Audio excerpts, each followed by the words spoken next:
Geethasri home cooking ఛానల్కి స్వాగతం. ఈరోజు మనము రుచికరమైనటువంటి మష్రూమ్ దమ్ బిర్యానీ తయారు చేసుకుందాం. ఇది చాలా సూపర్గా ఉంటుందన్నమాట. ఇప్పుడు మనము ఎలా తయారు చేసుకోవాలో ప్రాసెస్లోకి వెళ్దాం. మష్రూమ్ దమ్ బిర్యానీ చేయడానికి కావలసిన పదార్థాలు: ఈ గిన్నెతో మష్రూమ్స్ తీసుకున్నానండి. బాస్మతి బియ్యాన్ని 6 గిద్దల బాస్మతి బియ్యాన్ని ఒక అరగంట ముందుగానే నానబెట్టి పెట్టుకోవాలి. 2 క్యారెట్ ముక్కల్ని ఈ విధంగా సన్నగా తరిగి పెట్టుకున్నాను. కొంచెం కొత్తిమీరను కూడా ఈ విధంగా సన్నగా తరిగి పెట్టుకున్నాను. ఒక 5 టమోటాలని ముక్కలుగా కట్ చేసి పెట్టుకున్నాను. 3 ఆనియన్స్ని ఈ విధంగా చీలికలుగా కట్ చేసి పెట్టుకున్నాను. 2 పచ్చిమిరకాయలను కూడా చీలికలుగా కట్ చేసి పెట్టుకున్నాను. అల్లం వెల్లుల్లి పేస్ట్ ఈ విధంగా నూరుకోవాలండి, మిక్సీలో వేసుకోకుండా. ఇప్పుడు ముఖ్యంగా బిర్యానీ మసాలా, బిర్యానీ ఆకు, 2 లవంగింజలు, 4 లవంగింజలు, 2 యాలకులు, జాపత్రి, మొగ్గ, అనాస పువ్వు, కొంచెం దాల్చిన చెక్క, ఇవైతే సరిపోతాయండి. ఇప్పుడు ఎలా చేసుకోవాలో తెలుసుకుందాం. స్టవ్ మీద దబరా పెట్టుకొని ఇందులో ఒక 4 టేబుల్ స్పూన్లు ఆయిల్ వేసుకున్నానండి. దీంతో పాటుగా ఒక 2 టేబుల్ స్పూన్లు నెయ్యి కూడా వేసుకోవాలండి. ఇది కొంచెం వేడెక్కడంతో ఇందులో మసాలా దినుసులు వేసుకొని ఈ విధంగా కలుపుకోవాలి. ఈ విధంగా కలుపుకొని ఇందులో సన్నగా తరిగి పెట్టుకున్నటువంటి ఆనియన్స్, పచ్చిమిరకాయలు కూడా వేసుకొని ఈ విధంగా కలుపుకోవాలి. ఇప్పుడు ఇందులో 1 టేబుల్ స్పూన్ సాల్ట్ వేసుకోవాలి. ఈ విధంగా సాల్ట్ వేసుకొని కలయి తిప్పటం వల్ల తొందరగా మగ్గుతాయండి. ఇప్పుడు రెండో స్టవ్ మీద వేరే దబరా పెట్టుకొని ఇందులో నీటిని పోసుకోవాలండి. ఈ నీటిలో మనం బియ్యాన్ని జల్లించి పెట్టుకోవాలి కదా, అందువల్ల ఇందులో 2 బిర్యానీ ఆకులు, మళ్ళా మసాలా దినుసులు ఇందులో కూడా వేసుకోవాలండి. ఈ నీటిని బాగా మరగనివ్వాలి. ఇప్పుడు ఇందులో మా ఇంట్లో నేను రెడీ చేసి పెట్టుకున్నటువంటి గరం మసాలా, ధనియాలు, చెక్క, లవంగాలు ఇవన్నీ కలుపుకొని నేను మసాలా తయారు చేసి పెట్టుకున్నాను. ఇది 1 టేబుల్ స్పూన్ ఇందులో వేసుకుంటున్నాను. 1 చారెడు కల్లుప్పు ఇందులో వేసుకోవాలి. ఇప్పుడు ఈ వాటర్ని బాగా మరగనివ్వాలి. ఇప్పుడు మనము ఆనియన్స్ వేపుకున్నాం కదా, అందులోకి వెళ్ళిపోదాము. చూడండి, ఆనియన్స్ ఎంత బ్రౌన్ కలర్లో వచ్చినాయో. ఇప్పుడు దీంట్లో అల్లం వెల్లుల్లి పేస్ట్ వేసుకొని ఈ విధంగా బాగా కలిగి తిప్పుకుందాం. పచ్చివాసన.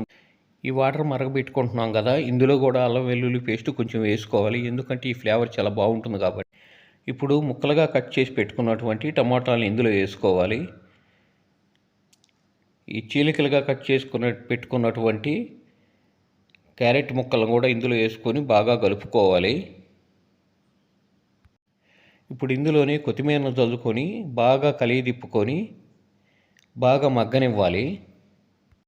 ఇప్పుడు దీని మీద మూత పెట్టి ఒక 4-5 నిమిషాల పాటు బాగా మగ్గనిచ్చామంటే బాగా మెత్తగా మగ్గు. ఈ విధంగా మగ్గేటప్పుడే మనము మష్రూమ్స్ని బాగా కడుక్కొని ముక్కలుగా కట్ చేసుకొని ఇందులో వేసుకొని బాగా కలుపుకోవాలి. ఈ విధంగా కలిసే విధంగా కలుపుకోవాలి.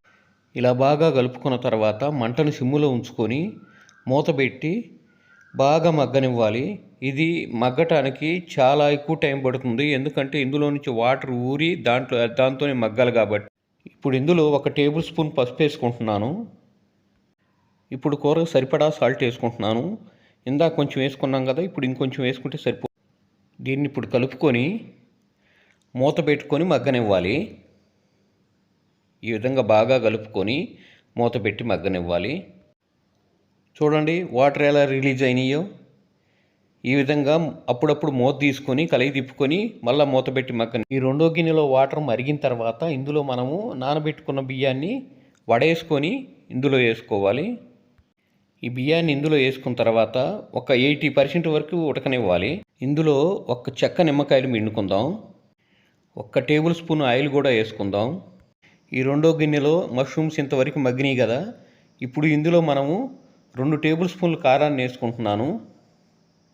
కారాన్ని వేసుకొని 1 టేబుల్ స్పూన్ గరం మసాలా కూడా వేసుకుందాం. ఇవి కూడా వేసుకొని బాగా కలిగి తిప్పుకుందాం. చూడండి, ఈ విధంగా బాగా కలిగి తిప్పుకోవాలి.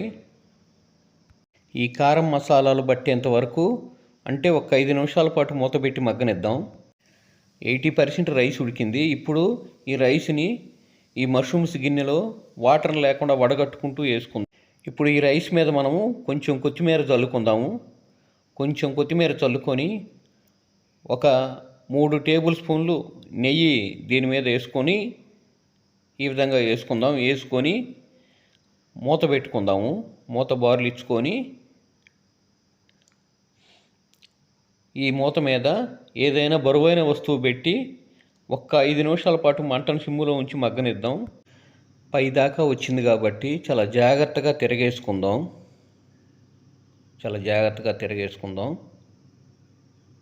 మష్రూమ్ దమ్ బిర్యానీ రెడీ అయింది. వీడియో నచ్చితే లైక్ చేయండి, షేర్ చేయండి, సబ్స్క్రైబ్ చేసుకోండి.